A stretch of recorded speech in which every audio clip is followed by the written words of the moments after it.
Hello everybody, I'm Blazer Rebecca and welcome back to Lads in Distress with we're here with Prince Mer. And no, at the very least I don't want anyone to starve. Oh. Do people lack access to food in your country? In your country too. What are you talking about? There's plenty of food in the Lunar Kingdom. Plenty of food for the wealthy. No matter how much grains there are to go around, if the poor do not have the money to buy any, of course they'll starve. I suppose. All the nobles prance around thinking they are the center of the universe who deserve everything at others' expense. They all think the nation is perfect as is and refuse to listen to the truths they are doing absolutely great, so they assume everyone else is too. Even my parents, doting as they are, refused to take into account anything I told them, only laughing at my face when I explained how many people were sleeping on the streets and starving to their deaths. Princess Charming, what have you seen aside from the bubble of the castle and the nearby wealthy districts? How do you know all this? Do you often go out incognito? Yes. Well, I sadly have never been to the worst regions. I've been to many of the worst. Even if they are nightmares to even visit, I couldn't even dream of living there. When I am king, I plan to change that. I know I cannot make everyone affluent or happy. That is not my goal. My goal is simply to make sure that nobody is dying because they cannot afford food. Prince Mer begins to tremble. I take him to my arms to comfort and still him, but to no avail.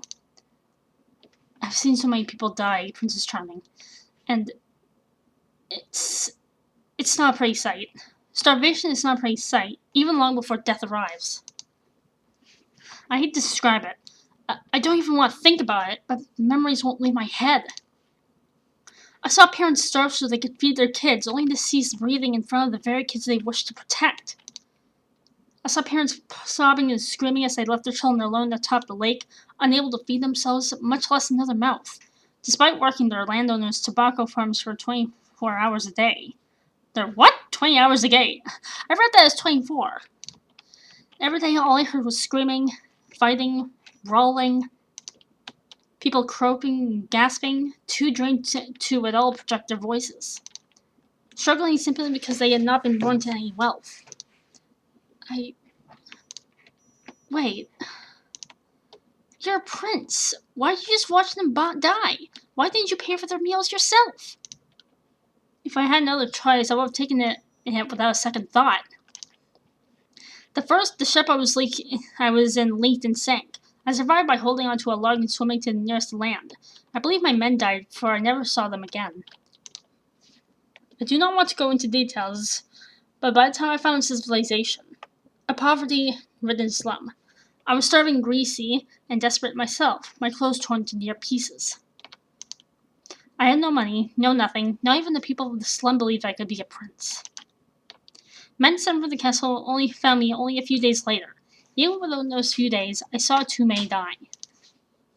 I ordered the men to pay and feed those of the sick. The men scoffed at me. I was the little demon 12-year-old rumored to be cursed and evil. I was never able to find the town again, but that experience fueled my desire to venture across the nation and help anyone in need. I've seen worse towns, that's for sure, but thankfully the older I get, the more power I have to help them. Once I'm coronated, I will no longer have so many limits. I simply nod, unsure of what to say. I'm sorry you've had to see such things. Well, you were so young at that! I'm sorry such things happen and exist. To be fair, before that event, I myself thought the world was perfect, that nothing bad ever happened to anyone. I nod once more. You are 12, Prince Mer. Few children expect anything bad about the world. Even I, despite me being of legal age, may be more naive than I thought. If it's possible, Prince Mer, after we are married, when we do not have to have too much work, perhaps we can journey through our nations. I will try my best to help my people, our people, by your side. I would love that, Princess. Prince Mer sighs oh so gently that I almost didn't hear him. Almost as much as I'm growing to love you! He was blushing! Prince Mer! I jump up to him and hug him from the back. A quick rush rush of air escapes his lips, signaling his shock. Once he manages to calm down, he begins to chuckle. He looks around, making sure that there is nobody watching us. Unable to turn around from within my grasp, he creates his visual illusion in front of both of us. I squint to see the distant writing. What's the rush, Princess Charming? I jiggled the wrapper inside my hands, invisibility candies. Guess what I brought? Wait, invisibility candies? What? Prince Mer raised his brow, understanding instantly dawning on his face. Are the days of trekking miles to the secluded beach finally over? Now we get to haunt all the other beachgoers by creating waves where they cannot logically exist? And by tossing their beach balls back at them without even waiting for them to land? You got it! I can see I've been a fantastic influence on you. I never actually said I agree with your antics. Oh, is that so? I went through so much effort creating these too. You claimed they were easy to acquire. They were easy to make, but if you ever notice, it's been a week since I started creating them. The potion itself was quick to brew, but then I had to wait for the precipitates to form. I spent hours and days just watching the poor thing boil, chanting magical nothings the whole time. You spent so much time with me the last week. I find it hard to believe you could have found any time to look over the potion. Perhaps I pulled on layers just to please you with these potions, Prince Mer. We can't have your legs cramping up any longer, can't we? Impressive. Make it hard to refuse. Don't refuse, duh! I'd like to tell you that I've been sacrificing sleep too. Though, all for you. Oh? Let's just say that I've been practicing my magic whenever I found the chance. I don't know how I feel about that, but as long as he hasn't figured out how to perform magic beyond visual illusions, it should be alright. Oh boy. Do elaborate, my prince. I loosen my grip on Prince Mer and he immediately pivots around with a grin. You will see, princess. If you manage to beat me in a swimming competition. Oh, believe me, I will. So don't disappoint your teacher. Of course not. I've practiced my technique over and over again. Thank you very much. I'm glad to hear that. Shall we get going then? It's so hot outside. Perfect weather for swimming. Sounds fantastic. He points towards my vials. So, how do you use those potions exactly? Well, we have to make ourselves visible to each other, don't we? A mere potion would be enough to make ourselves invisible to everyone, but in our case, we need to add both our salivas to the potion! Oh, I have a very good idea where this is going. I giggle at Prince Mer's change in expression. So, shall we spit into each of the candies? We could, but I can think of something better. Oh, I have a pretty good idea what you're thinking. What exactly? Oh, I think I know. Simple. Kiss! I hand Prince Mer a piece of the candy, then toss the other into my mouth. Prince Mer puts his through his lips as well, albeit hesitantly.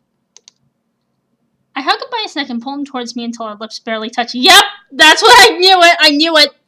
Called it! We just need to melt the candies inside our mouths. My heartbeat quickens and crescendos dramatically as I finally realize oh god, this is it. I'm really initiating this. I try to keep my voice level and low, but I don't succeed. God damn it. The distribution doesn't need to be equal. One of these candies can last a full day, and we weren't planning on hiding away that long. Your foresight was quite uncanny. The words appear behind him, forcing me to tilt my head somewhere to see it properly. His illusion flickers like a candle of flame before it finally proves a second too soon. I smile. Clearly, I'm not the only nervous one here. Don't I know it? Our lips finally touch. His feel like fire, but I find myself shivering. The kiss is tender and hesitant at first, but our tongues so begin to brush and dance! Okay, that's weird. Like, it just makes me feel weird like that. The candies gradually melt, leaving a strong taste of peppermint as we push them around with our tongues. Ooh, wait, peppermint? Okay, that's actually cool. Blood rushes to my ears, and before I know it, I'm pushing my back against the door.